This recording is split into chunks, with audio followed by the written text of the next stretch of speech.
তাহলে সেদিন কেন তুমি বললা তোমারও আমাকে ভালো লাগে? ভালো লাগা আর ভালোবাসা একা। আর কাউকে ভালো লাগলেই যে তাকে বিয়ে করতে হবে এমন তো কোনো কথা নেই, তাই না? তাহলে হয়তো আবারই বুঝতে ভুল হয়েছে। হতে পারে। আমি কালকে চলে যাচ্ছি, তোমার আর কিছু বলার আছে? আর কি বলার? ঠিক আছে, তুমি যেতে পারো।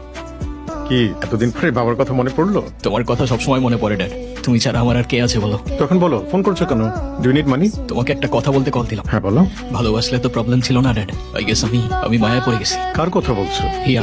আরে ও তো দেখতে পায় না, আই নো, কিন্তু জানো ড্যাড, ওর চোখে আমি সব দেখতে পাই, পুরো দুনিয়া দেখতে পাই ওর চোখে। বুঝলাম। তাহলে আমি আমার বৌমার সঙ্গে কথা বলার জন্য অপেক্ষায় রইলাম। ভাই হ্যাঁ? চল আমরা খেজুর রস খেয়ে আসি। এখন হ্যাঁ কোনটা, পিওর না ভেজাল? 100% খাঁটি ভাই। রুশো, কি হয়েছে হিমি? হিয়াদিকে ওরা তুলে নিয়ে গেছে। তুমি ওকে একা নিয়ে বাইরে কেন গেছো? হিয়াদি কাল রাত থেকে খুব কাঁদছিল। আমি বারবার জিজ্ঞেস করলাম কিন্তু কিচ্ছু বললো না। তাই ভাবলাম সকালে ওকে নিয়ে একটু বাইরে গেলে